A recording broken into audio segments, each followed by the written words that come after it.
तो हम बात कर रहे हैं अफगानिस्तान पर जो हाई लेवल आज एनएसएस की बैठक हुई है उस पर, लेकिन पाकिस्तान और चीन ने इस बैठक से किनारा काट लिया। क्या अफगानिस्तान के विकास और वहां पर मानवाधिकार की जो हालत है उसमें पाकिस्तान पीछे हट रहा है, या उसे इस बात से मिर्ची लगी है कि भारत क्यों इनिशिएटिव ले रहा है, लीड ले रहा है? इसी पर बात करने के लिए मेरे साथ भारतीय जनता पार्टी के राष्ट्रीय प्रवक्ता शाजिया इल्मी जी मौजूद हैं, मेरे साथ मेजर जनरल रिटायर्ड के सिन्हा साहब मौजूद हैं, मेरे साथ नदीम कुरैशी साहब मौजूद हैं, पार्लियामेंट्री सेक्रेटरी हैं इंफॉर्मेशन और कल्चर के पंजाब सरकार के, और नेता हैं पीटीआई के, पाकिस्तान तहरीक इंसाफ के। मेरे साथ मायद अली साहब हैं जो कि पाकिस्तान के जाने माने डिफेंस एनालिस्ट हैं, मेरे साथ आरजू काजमी हैं जो कि एक पाकिस्तानी पत्रकार है। शुरुआत में शाजिया आपसे करूंगा, अगर किसी भी धर्म का रेडिकलाइजेशन हो जाए तो हालात कितने बदतर हो जाते हैं, और क्या पाकिस्तान उसका जीता जागता एग्जाम्पल नहीं है कि रेडिकलाइजेशन एक देश की क्या बुरी गत बताने देता है?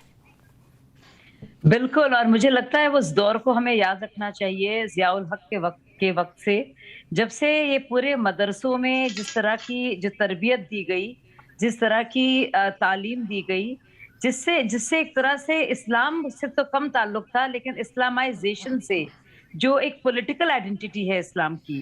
क्योंकि अगर आप देखें तो एक इंसान की जो शख्सियत होती है उसमें एक सामाजिक फैसेट भी होता है, एक बुद्धिजीवी फैसेट भी होता है, एस्पेक्ट भी होता है, पहलू होता है। लेकिन सिर्फ और सिर्फ रिलीजियस आइडेंटिटी यानी कि मजहब की आइडेंटिटी को इस्तेमाल कर कर उसका फायदा उठाया जाए और उसको वेपनाइज किया जाए, उसको औजार की तरह इस्तेमाल किया जाए। लेकिन सबसे ज्यादा अफसोस की बात तो यह है कि बार बार मुझे तो हंसी आती है कि हर एक वाक्य में 6-7 बार अल्लाह अल्लाह कहते हैं और अल्लाह से कुछ वास्ता है नहीं, तो अल्लाह का भी इस्तेमाल करेंगे अपनी पॉलिटिक्स के लिए। तो मतलब अल्लाह भी सोचता होगा कि भाई किस तरह के लोग हैं, मेरा नाम क्यों ले रहे हैं, मुझे क्यों कर रहे हैं बदनाम। तो मैं कहना चाहती हूँ कि हमारा तो काम है मोहब्बतों को कायम रखना, और एक ही अल्लाह के बंदे हैं हम सब लोग।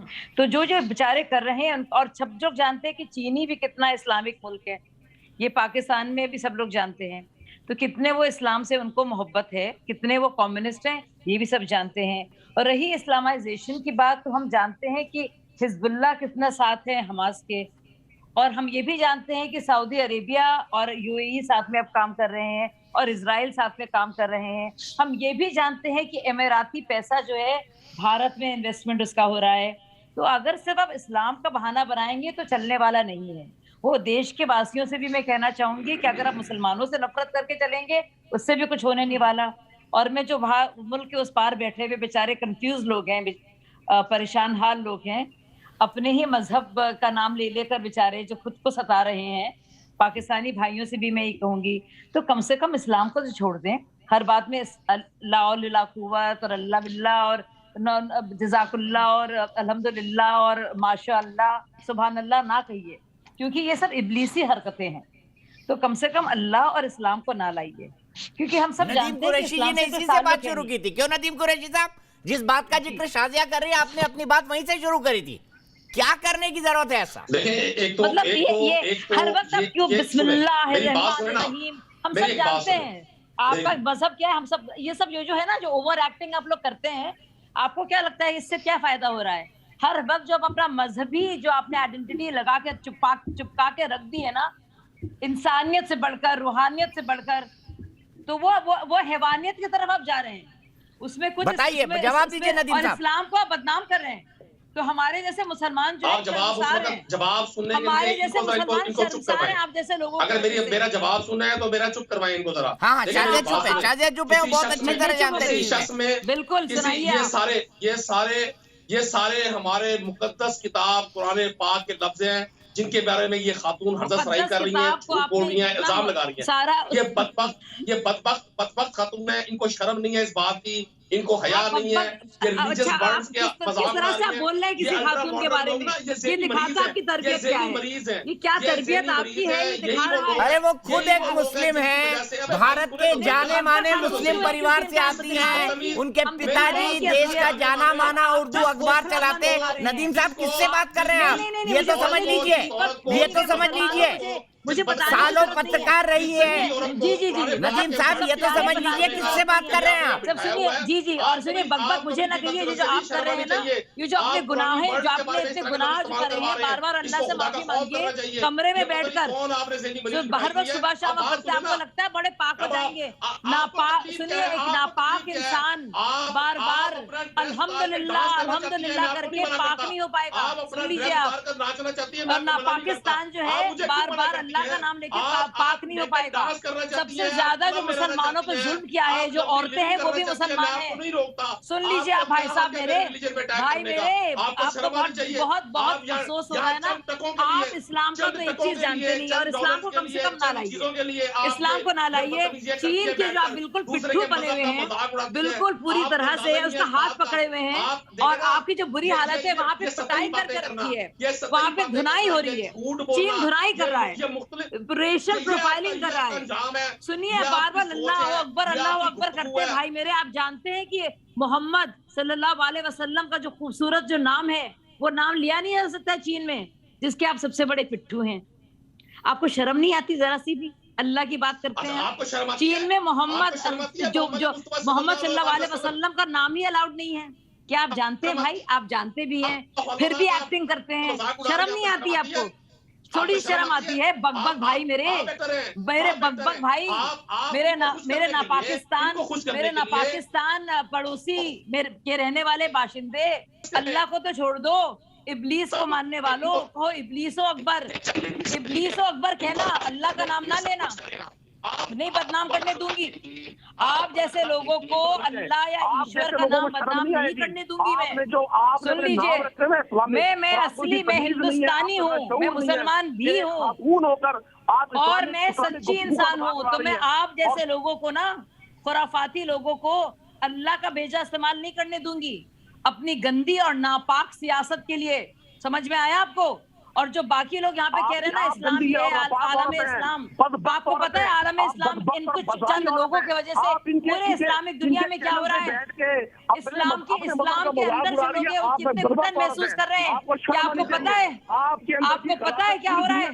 क्या आपको पता है औरतों और बच्चों, लड़कों पर, नौजवानों की क्या हालत हो रही है आपके ये सुबह शाम अल्लाह अल्लाह अल्लाह अल्लाह जज़ाकुमुल्लाह सुभान अल्लाह बिस्मिल्लाह करने से? आप क्यों करते हैं ऐसा? आप क्यों करते हैं? आपको शर्म है? बहुत ज्यादा गुनाह किए हैं क्या आपने? बहुत ज्यादा। मेरा भी मजहब वही है भाई साहब, वो इस्तेमाल नहीं करती मैं, मजहब की इज्जत करती हूँ। आप मजहब की बेइज्जती क्यों कर रहे हैं? आप मजहब की बेइज्जती क्यों कर रहे हैं? आप इस्लाम को बेइज्जत क्यों कर रहे हैं? आपको नहीं करने दूंगी इस्लाम को बेइज्जत में। आप बेइज्जत कर रहे हैं, आप बेजा इस्तेमाल कर रहे हैं, आप शर्मसार कर रहे हैं बाकी मुसलमानों को। हमारे जैसे लोग जो, सुनिए, वतन परस्त लोग हमारे जैसे हैं, मुसलमान भी है, हिंदू भी है, शर्मसार महसूस करते हैं आप जैसे लोगों की वजह से। समझ में आया आपको? समझ में आया? जानते भी है इस्लाम का मतलब क्या है? मैं peace be upon you, please be upon you. Please Nadeem Qureshi ji, आप किसी भी खातून के लिए इस तरह के शब्दों का इस्तेमाल ना करें। वो भी आप ही की तरह एक सम्मानित पैनलिस्ट हैं, उनके अपने लॉजिकल पॉइंट से उनको उठा रही हैं। गलत क्या कर रही हैं? बहुत अच्छा किया, शुक्रिया। अपनी असलियत दिखाने का और खुद का पर्दाफाश करने का भाई साहब बहुत बहुत शुक्रिया। शुक्रिया। ज़हन नसीब भाई साहब दिखा दिया आप क्या हैं, आपकी असलियत क्या है, आपका मजहबी खोखलापन, आपकी रूहानी कैफियत क्या है और उसकी कमी क्या है, आपका हाल क्या है, आपकी कैफियत क्या है, अंदरूनी जो खोखलापन है आपका, और जो लालच आप में भरी हुई है, और जो दोगलापन आप में है, और जो शैतानी सोच आपकी है, वो सब दिख गई। बकबक आपकी जाहिर हो गई भाई साहब, आपने खुद ही प्रूव कर दिया। नदीम कुरैशी जी, मुझे लगता है आपको जवाब मिल गया। अस्सलाम वालेकुम। पीस आपको बहुत अल्लाह खुश रखे, अल्लाह आपको थोड़ी अकल दे, इल्म दे, रोशनी दे। आपके साथ प्रोग्राम दुआ करूंगी आपके लिए, आपके साथ जुल्म है, आपकी इब्लीस का रास्ता छोड़ दें, इब्लीस से हट जाए, वो रास्ता अच्छा नहीं है शैतान का रास्ता भाई मेरे। इब्लीस को भूल जाओ, अल्लाह को याद कर लो। इब्लीस बैठा हुआ है अंदर, नदीम भाई इब्लीस को भगाइए। ये शैतान जो भरा हुआ है ना, शैतान।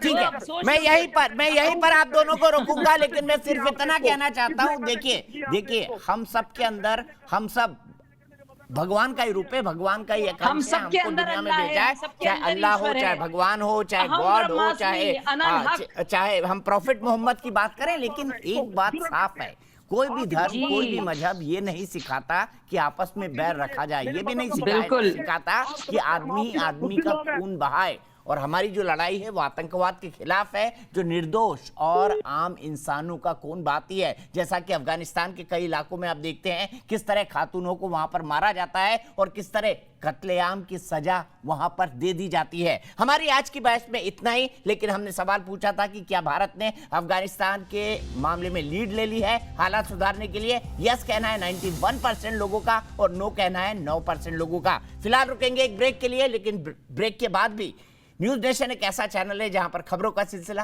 कभी नहीं थमता।